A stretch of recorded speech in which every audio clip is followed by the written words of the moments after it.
1h08, você acompanhando a programação da Bonfim FM.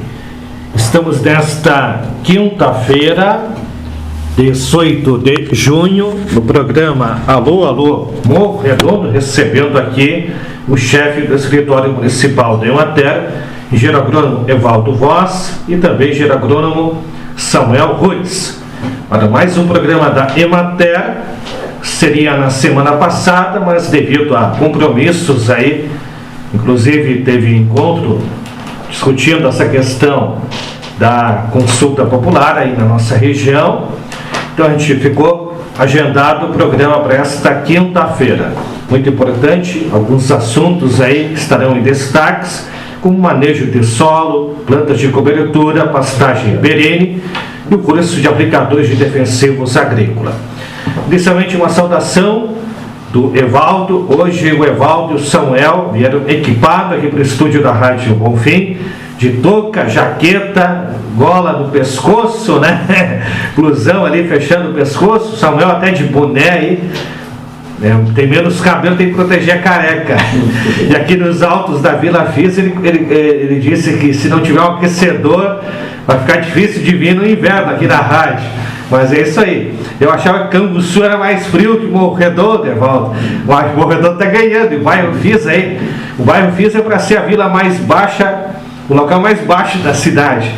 Mas a rádio escolheu um ponto, né, que é o mais alto da vila, e que parado fica parecido com alguns pontos mais altos da cidade aqui. Boa tarde, Evaldo, para descontrair a brincadeira aí, mas é importante, né? E os dias que vocês estão escolhendo para vir, os dias que está bem frio e não tem sol, né? Faz parte aí do inverno, e não chegou inverno ainda, né? Boa tarde. Boa tarde, Jones. Boa tarde aos ouvintes da Rádio Bonfim FM, especialmente aos agricultores que nos acompanham nesse momento, né? E ontem a gente até brincou que no dia de hoje a gente ia mandar um abraço para o nosso amigo Joaquim e para Leonor, né? Lá do Rincão da Caneleira. Nós estávamos ontem na casa deles elaborando um projeto e falamos do que nós estaríamos hoje na rádio, e ele disse que é um ouvinte assíduo dos programas, Jones. Então, boa tarde a todos, é um prazer estar de volta aqui na rádio. Esse é o retorno de um ouvinte, que é um casal, né, que inclusive eu tive com vocês há um tempo atrás lá. Na época estava o Patrick, né, a gente fez uma matéria bem especial lá naquela propriedade, da Leonor e do Joaquim. Samuel, contigo então, aí, tá tranquilo aí? O estúdio aí tá mais agradável? Tá, hoje não. Como é que está o clima aí para essa quinta-feira aí? Eu achava que Canguçu era mais complicado no frio do que nós aqui. Boa tarde, Jones. Boa tarde aos ouvintes. Acaba que o lugar mais frio onde a gente está, né? Então, pra gente. Então, aqui onde eu estou no momento está bem frio. E como falasse, ele tem que se proteger, porque a receita está começando, né? O frio. Tem muito frio pela frente ainda. E é sempre um prazer a gente estar aqui, podendo se comunicar com os agricultores do município, da região, e trazer informações e dialogar com o nosso pessoal. E hoje então, Evaldo, vai ser contigo e com o Samuel, bastantes assuntos aí ligados aos temas que vocês vão abordar. Essa questão aí do manejo de solo, né, das plantas de cobertura, pastagem perene. Então são três elementos fortes aí que vocês vêm debater, trazer informações importantes para os produtores aqui do município e da região. Quem nos ouve então acaba tendo um vasto conhecimento de vocês, aproveitando o espaço aqui do programa para trazer as informações mais precisas aos agricultores. Por onde vai começar então, Evaldo? Bom, na verdade os temas eles estão todos entrelaçados, né? Eu diria que a parte de conservação e recuperação de solos abrange várias tecnologias, né? E uma delas, em especial, que a gente gostaria de dar um destaque no dia de hoje, é a questão da adoção de plantas de cobertura, principalmente na forma de mix de plantas de coberturas, né? Que a gente ao longo do programa vai estar falando disso, numa parceria com o Samuel, que vamos estar no jogral aqui, né? Abrangendo esse tema. Bom, mas assim, já de imediato, né? É importante a gente esclarecer o que é esse mix de plantas de cobertura, né? Hoje em dia tem se trabalhado muito essa tecnologia, que é a mistura de várias espécies para que tu possa estabelecer uma composição de plantas para fazer a cobertura de solos, né? Então é um mix de plantas de cobertura, que inicia a prática de cultivar uma combinação estratégica de espécies, né? Geralmente de gramíneas, leguminosas e crucíferas, em vez de uma única espécie, durante períodos de entre-safra ou em áreas de pousio. Então esse é o objetivo do uso de plantas de cobertura nessa forma de mix. E a gente, assim, está trazendo esse tema em função de algumas situações que nos ocorrem, né? Com o programa Operação Terra Forte, uma das grandes tecnologias que nós estamos aproveitando o recurso do programa para expandir é o uso de plantas de cobertura.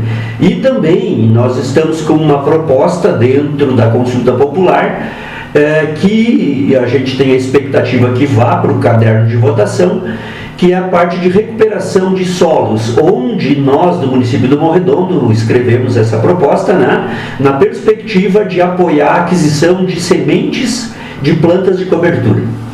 Então, assim, num primeiro momento, né, assim, a gente entendeu o que é esse mix, né? E aí a gente tem uma série de benefícios associados a esse mix das plantas de cobertura, né? Eu até vou passar para o Samuel aqui para nós ir diversificando um pouco a voz aqui, por favor, Samuel. Então, por favor. Eu até queria começar um pouco antes, né? O Evaldo falou assim da questão da tecnologia, que a gente está aplicando essa tecnologia das plantas de cobertura, e infelizmente a palavra tecnologia ela ganhou um significado que está muito envolvido com a questão de computador, de internet, coisas desse tipo. Então, quando a Emater, que é um dos, digamos assim, dos principais órgãos, a principal entidade que sempre chama para essa questão do tema do solo, fala desse tema, muitas vezes, Evaldo, a gente vê nos dias de campo, por aí afora, onde a Emater compõe o dia de campo com outras empresas de outros setores, o stand que fala de solos, ele não é muito visitado. As pessoas não dão tanta importância para isso porque não enxergam que aquilo ali é tecnologia. E é uma das mais importantes, se não a mais importante, que é onde a gente faz o plantio, onde a gente cultiva as nossas culturas de interesse econômico. Então seria muito importante.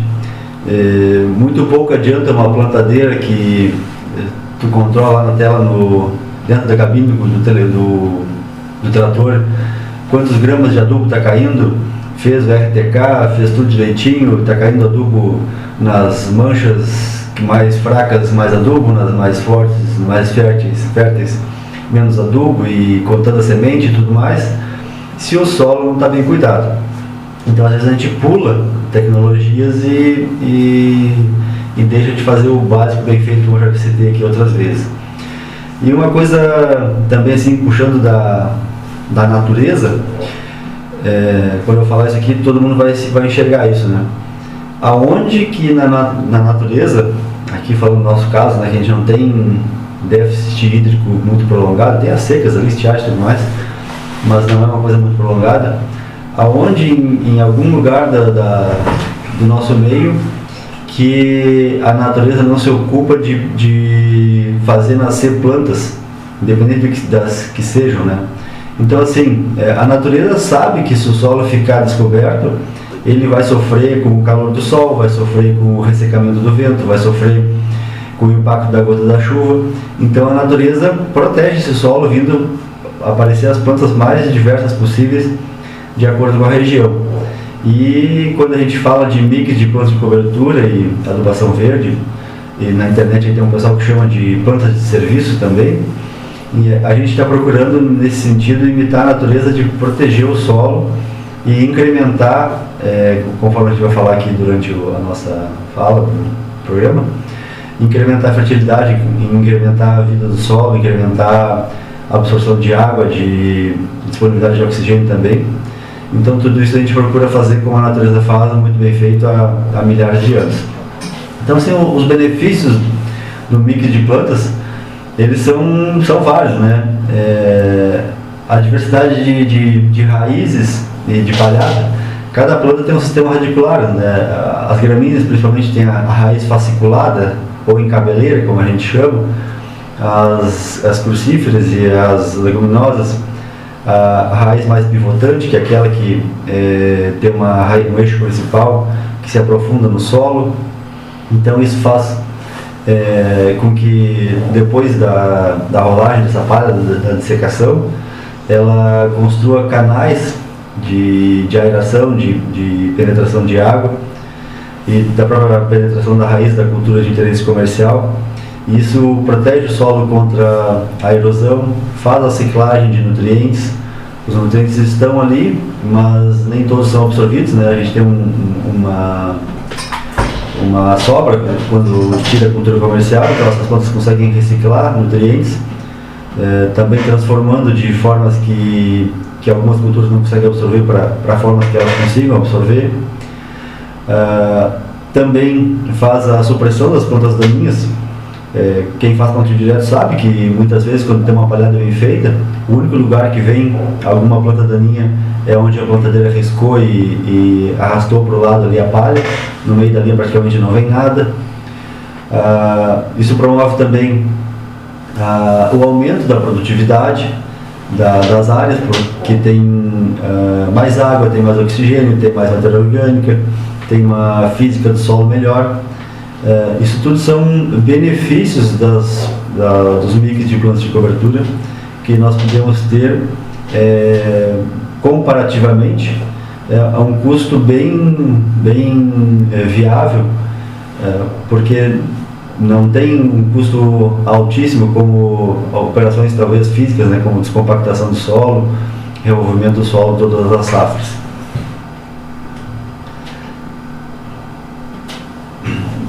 Passar para a volta para seguir a nossa jogada, como eu disse. Isso.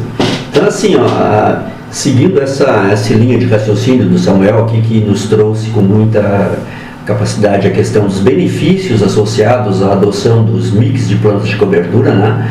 A gente tem na região alguns exemplos de mix, porque no nosso caso, de uma maneira bastante comum, a perspectiva e a possibilidade de adoção de plantas de cobertura se dá durante o período de inverno, porque outono e inverno, porque na primavera, verão a gente tem as áreas ocupadas com as culturas comerciais, né?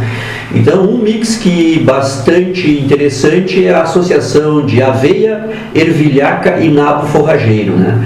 Sendo que, obviamente, a gente, quando vai pensar na composição do mix, a gente tem que adotar um critério de que desse mix, por exemplo, 60% seria de semente de aveia, 30% de ervilhaca e 10% de nabo forrageiro. Por que é feito isso, né? Qual a finalidade da formação desse mix, né?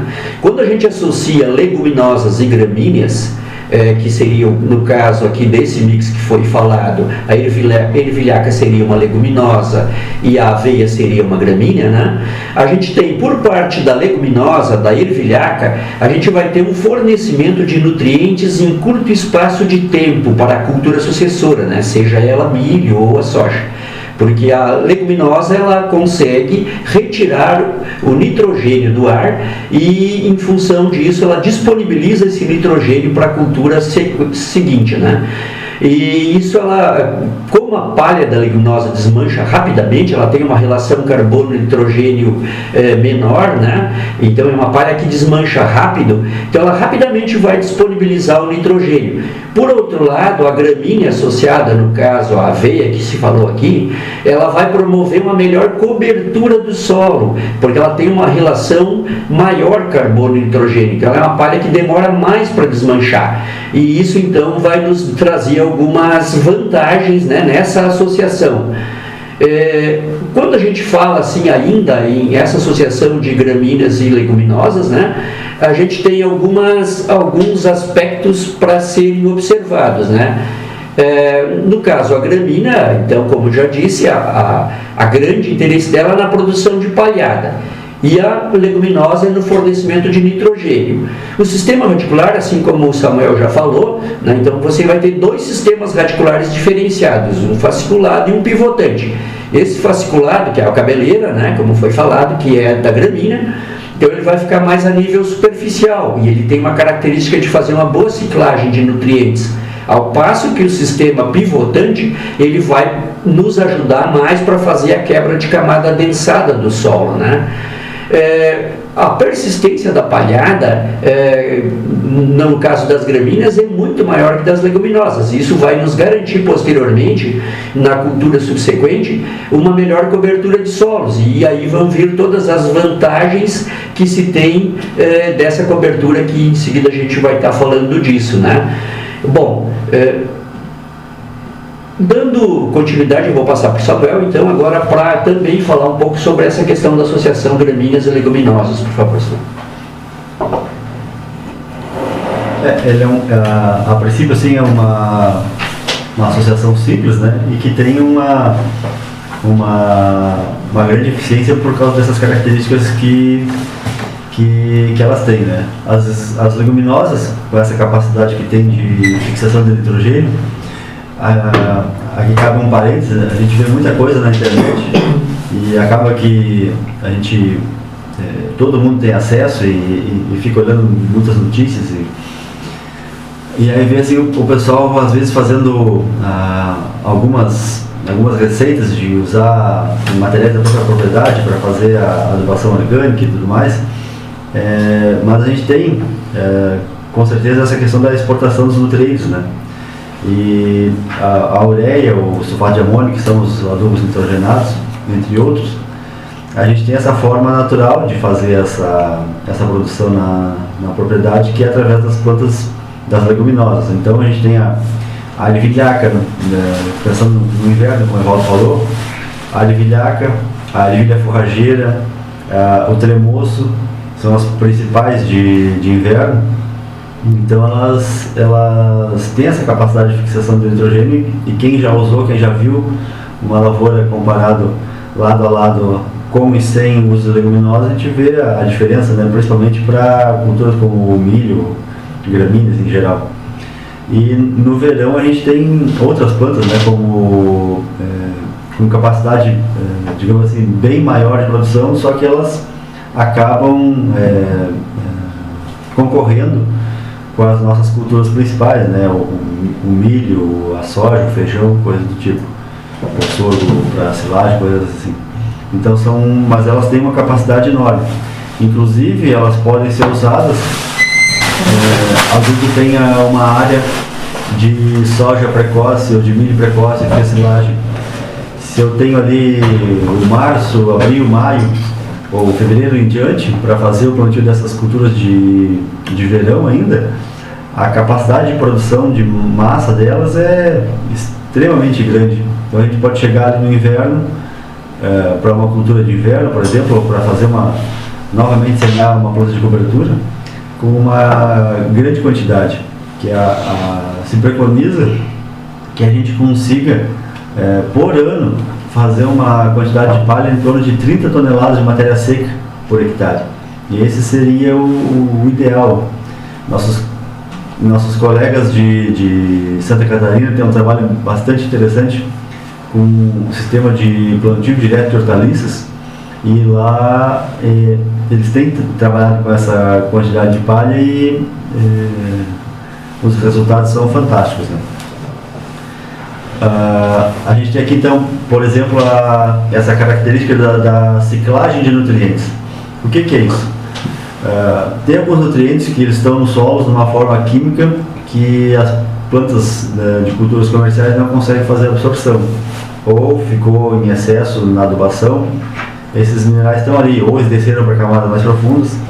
Então, um exemplo que nós temos, né, do nabo forrageiro, ele tem a capacidade de ciclar por hectare 344 kg de potássio, 175 kg de nitrogênio e 20 kg de fósforo.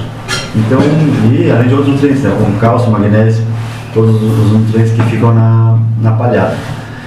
Então, transformando isso em dinheiro, transformando isso em adubo disponível para a próxima cultura, são dados muito interessantes, que quando a gente faz projetos de crédito, né, Valdo, a gente vê lá assim que tem que colocar qual é o sistema de cultivo que o produtor usa. E aí tem o convencional, o cultivo mínimo, o plantio direto. E muitas vezes o pessoal acaba respondendo que faz plantio direto, né? Mas acaba que na prática esse plantio direto às vezes é só porque não revolve o solo.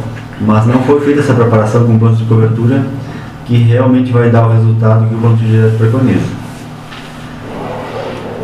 Um aspecto também muito importante, né, dentro dessa questão da ciclagem de nutrientes, né, é que a gente tem, de uma maneira geral, o solo que compõe a nossa região aqui é um solo pobre, infelizmente, é um solo com uma argila que tem baixa capacidade de retenção de nutrientes e é um solo relativamente raso, né, comparando com os latossolos que tem em outras regiões do estado, né.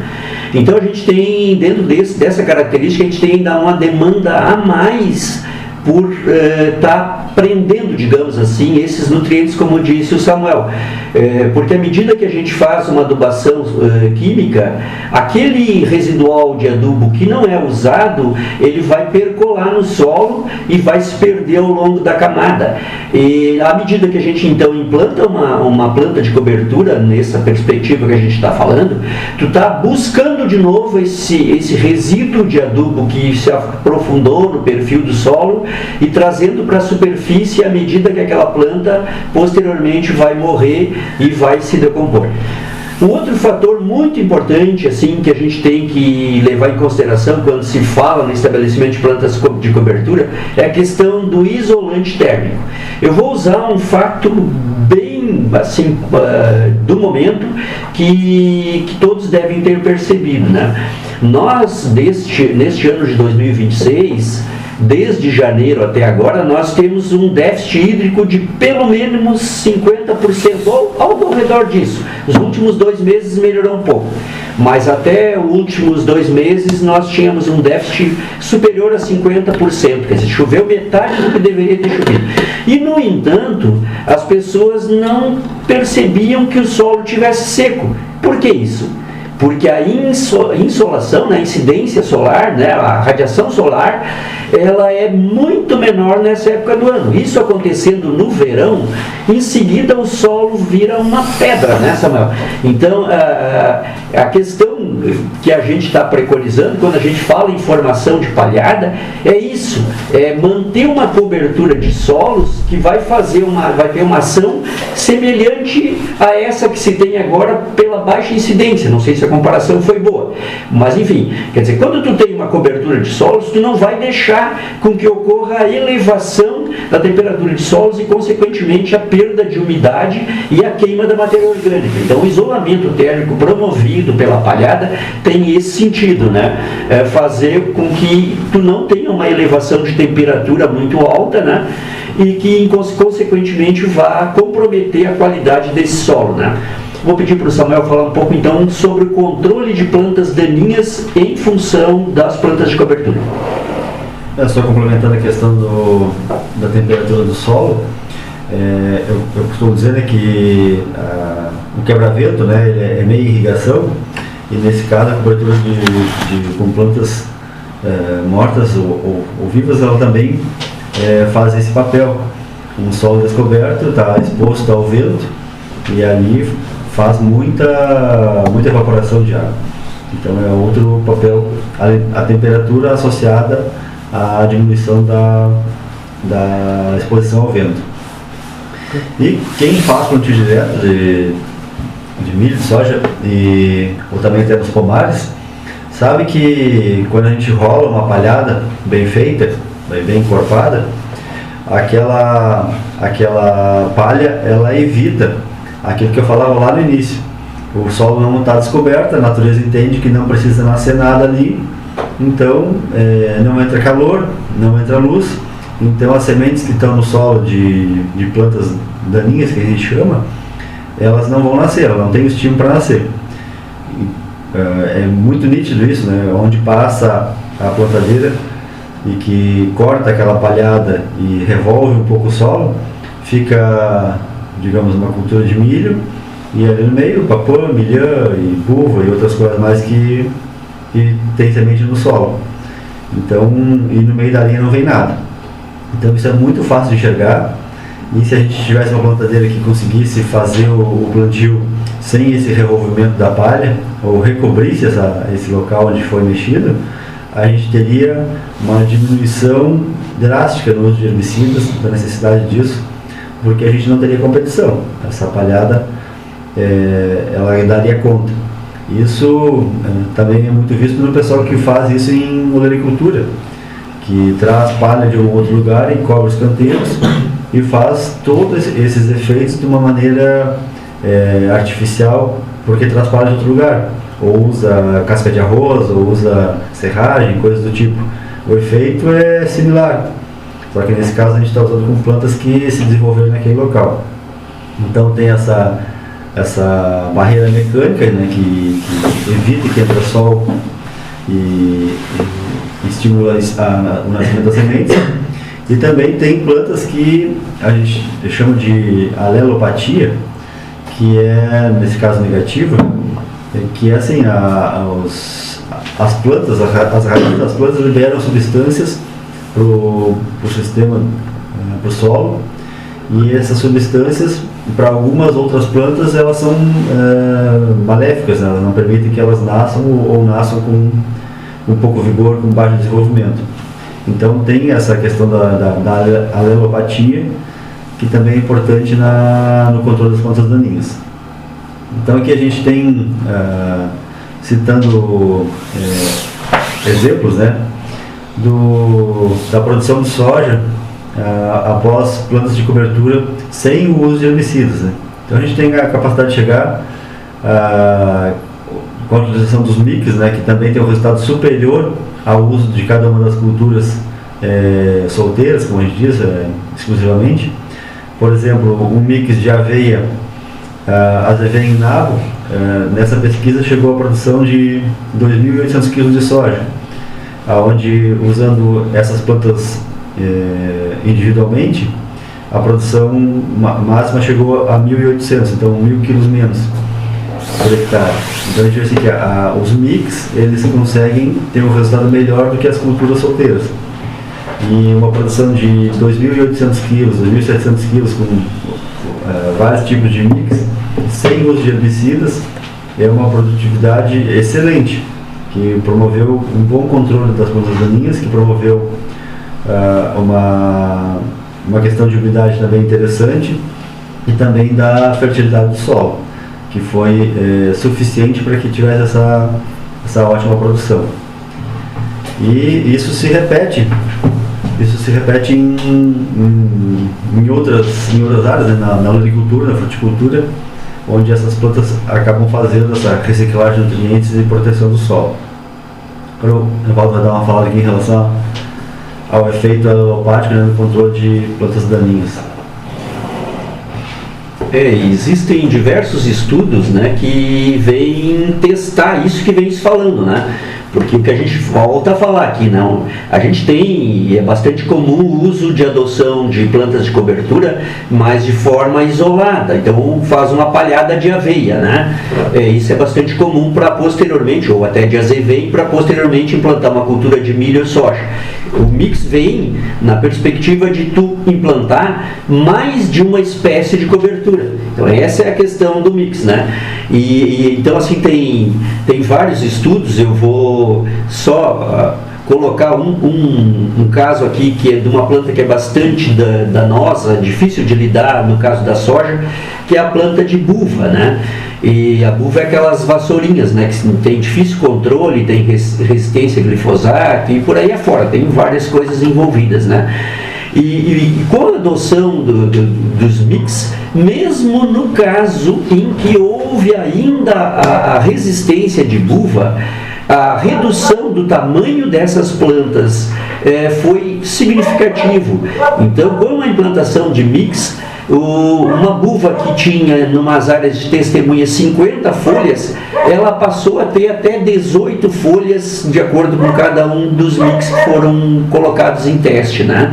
Então imagina assim, que se reduziu o número de folhas dessa planta invasora, a competição dela e a capacidade dela de se perpetuar também foi diminuída, né?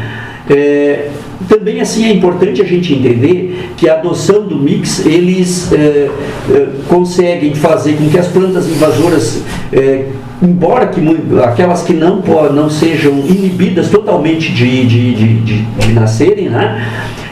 Elas vão nascerem e se nascerem elas vão ter poucas sementes. Isso é um fato que vem sendo estudado. E isso é muito importante, gente, porque o banco de sementes no solo é absurdo. Você passa anos sem mexer numa terra, de repente você vai lá e mexe, nasce papuã, nasce milhã, não é, Samuel? De onde saiu aquela semente? Quer dizer, a semente ficou, segundo alguns estudos, até 40 anos no solo. É possível de uma semente dessas espécies permanecer no solo. E uma planta de papuã, milhã, ela tem uma capacidade absurda de produção de sementes, são milhares de sementes, né? Então, como se tem se estudado, né, e tem se percebido que com a adoção do mix, mesmo nos casos que não se consiga combater totalmente a questão dessas espécies, o número de sementes viáveis que elas produzem é muito menor. Eu me lembro de um fato, que até vou pedir para o Samuel falar um pouco da experiência dele, que eu tenho certeza que é muito grande, na questão do combate ao bibi. O bibi é um problema sério na nossa região, né? Vem se alastrando. E nós não temos produto para combater o bibi. O que você fala disso, Samuel, por favor?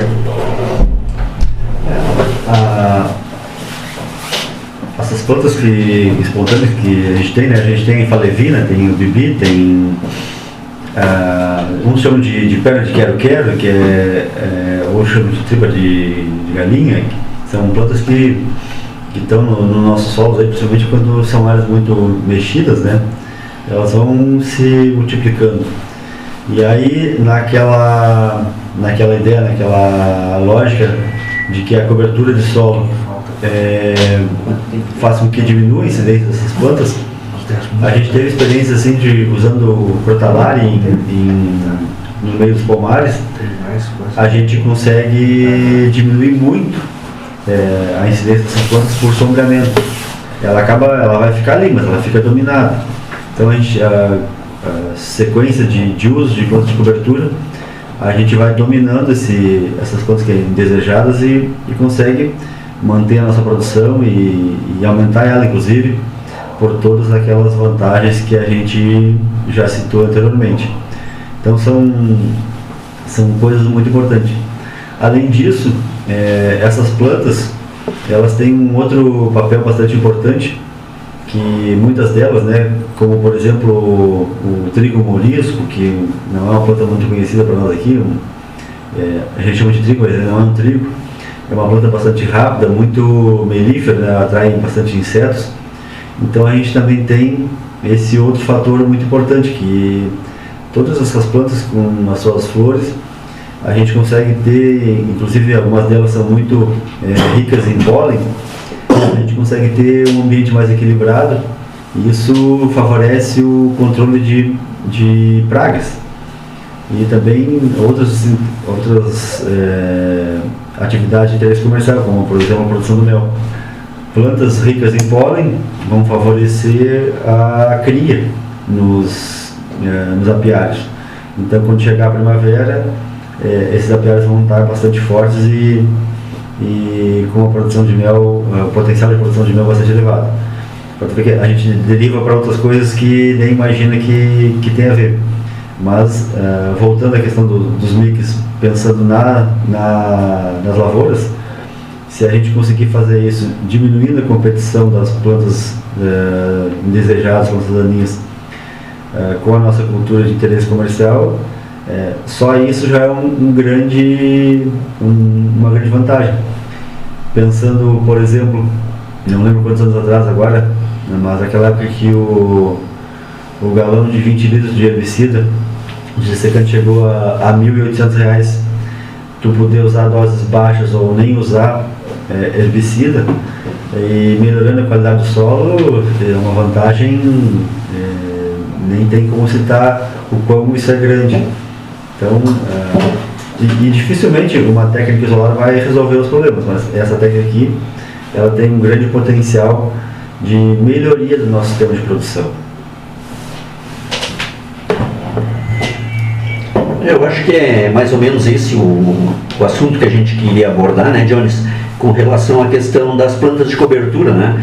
E a gente fez assim toda essa conversa, esse diálogo a respeito disso, voltando, né, para lembrar aos produtores, né, que se Deus quiser nós vamos ter então essa proposta lá dentro da consulta popular, e a gente vai estar então muito enganjado pedindo aos produtores que, se essa proposta vir, que eu tenho quase certeza que virá, que as pessoas votem para que nós possamos expandir, porque só para ter uma ideia assim, Jones, por que a gente está defendendo essa proposta? A gente tem um programa de correção de solos que está muito bem constituído, é um programa aqui antigo e que nós precisamos avançar nesse programa.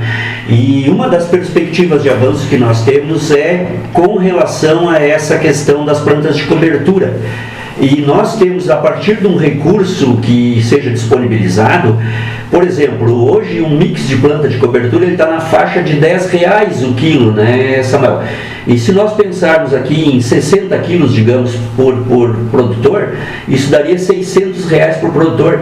Se nós conseguirmos R$120 mil, digamos, na consulta popular, nós atendemos 200 produtores, 200 áreas que vão ser potencializadas futura, porque se cada um implantar um hectare e pouco, a partir das vantagens que eu tenho certeza que ele vai observar, no segundo ano ele vai continuar implementando a semelhança do que se fez no programa de correção de solos, que hoje é um programa consolidado, né? Então, por isso a gente vem defendendo e vem falando dessa questão de nós estarmos muito atentos, assim, o município de Morredondo, porque essa proposta que a gente está defendendo aqui, que a gente está falando e vai voltar a falar, ela é também de outros municípios, né? Isso despertou muito interesse, hoje Turuçu, Arroio do Padre, Cerrito, enfim, vários municípios estão também atentos a essa possibilidade, a essa perspectiva, né? E vão, consequentemente, disputar esse recurso da consulta popular.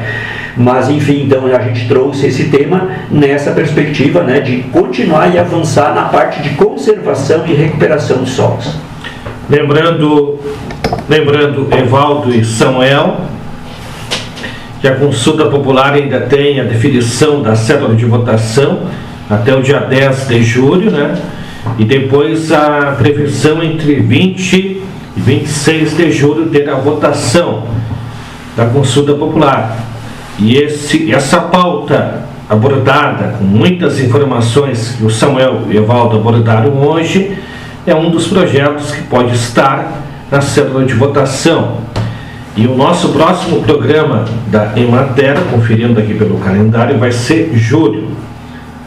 Tudo indica dia 9, né?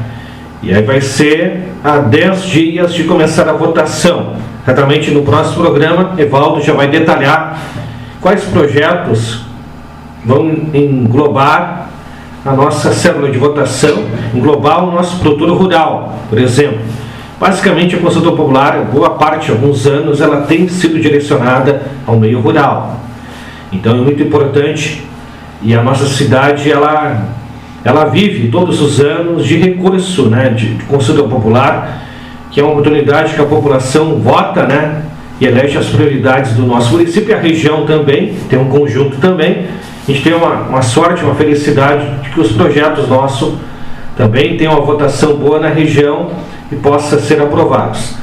Então, por isso é importante esses assuntos que vocês trazem, qualificam o nosso produtor rural, e o produtor também sabendo dos ganhos que ele vai ter, o que vocês repassaram aqui nessa parte do manejo, na questão da planta de cobertura, né? Então são informações bem importantes. Tivemos uma queda de luz, vamos concluindo aí, já que estamos também ela sendo gravada também, depois vai para o canal do YouTube, Eu deixo com o Evaldo e com o Samuel, então, algo a mais a destacar dentro do programa de hoje. A gente só tem a agradecer novamente o espaço. Estamos à disposição dos nossos produtores aqui do município. Se tiverem dúvidas, quiserem informações, passa lá no escritório que a gente está à disposição. Lembrando, Evaldo, que vocês têm uma atividade também que vai ser realizada naquela semana que vai ter o programa da Emater. Esse curso que a gente já acompanhou em outras ocasiões, que é a aplicação dos defensivos agrícolas, orientação correta, né, de que forma pode ser feita, né? Então essa questão de segurança do produtor, né, que vai fazer o uso, né, do defensivo, mas com segurança. Então é muito importante, 2 dias de curso, ainda tem tempo de garantir vaga no curso até sexta-feira. Faz a inscrição com vocês ou com o pessoal da Secretaria de Desenvolvimento Rural e Turismo. Isso, bom, Jones, então, a respeito deste curso, né, na verdade isso é uma demanda que veio dos produtores, porque tem uma legislação que está em vigor e que tende a ficar mais restritiva ainda, né, que para aquisição de determinados produtos, principalmente dos hormonais, os produtores precisam comprovar aptidão para uso. E essa aptidão ela é dada a partir do curso, a emissão do certificado e o cadastramento junto à Secretaria Estadual de Agricultura, né? Que a gente acaba, a partir do curso, então, auxiliando os produtores para que eles possam fazer esse cadastramento. O objetivo desse curso não é difundir o uso de agrotóxicos, não é isso. O objetivo é, quando for necessário o uso, que a pessoa tenha consciência da necessidade de capacitação para que use de forma correta, promovendo o mínimo de agressividade, que alguma agressão sempre vai haver, mas mitigando essa agressão ao meio ambiente, à sua própria vida, aos vizinhos, enfim, essa é a ideia. A ideia é trazer informações para que a pessoa tenha, enfim, capacitação para uma boa utilização desse recurso que muitas vezes é indispensável, né? Dito isso, Jones, eu agradeço já de imediato assim, o espaço que a Rádio Bonfim sempre cede para nós da Emater e assim, da tua disponibilidade, da tua boa vontade de estar sempre nos auxiliando e nos ajudando, né? E agradeço a audiência de todos os munícipes de Morredondo, especialmente dos agricultores e dos produtores rurais. Muito obrigado. A gente quer agradecer, então, a participação do Evaldo, do Samuel, esse programa da Emater, abordando, então, assuntos importantes, assuntos do momento, e já pensando na possibilidade de ter esse projeto também compondo a cédula de votação da consulta popular. E o ventinho soprando aí no estúdio da Bonfim, a temperatura aqui 13 graus, a temperatura, mas é o ventinho que traz chuva, pelo jeito. Hoje a temperatura vai chegar até os 16 graus, mas de noite ela vai cair para 10 graus. Durante a madrugada, durante a manhã de sexta-feira pode ter pancadas de chuva e melhorando o decorrer do período. Intercalado, em algum momento pode ter até sol, mas em outros momentos pode ter chuva. A mínima 3, a máxima 12. No sábado é tempo bom, mínima 5, máxima 13. E domingo tem sol, fica nublado, tem pancadas de chuva podendo ocorrer, que a mínima 8, a máxima 13 graus. Encerramos então o programa Alô Morro Redondo desta quinta-feira, 18 de junho. Agradecendo os ouvintes e convidando para o próximo programa da Emater. Se tudo ocorrer bem, vai ser no dia 9 de julho, na segunda quinta-feira do mês que vem. Uma boa tarde a todos e valeu pela companhia.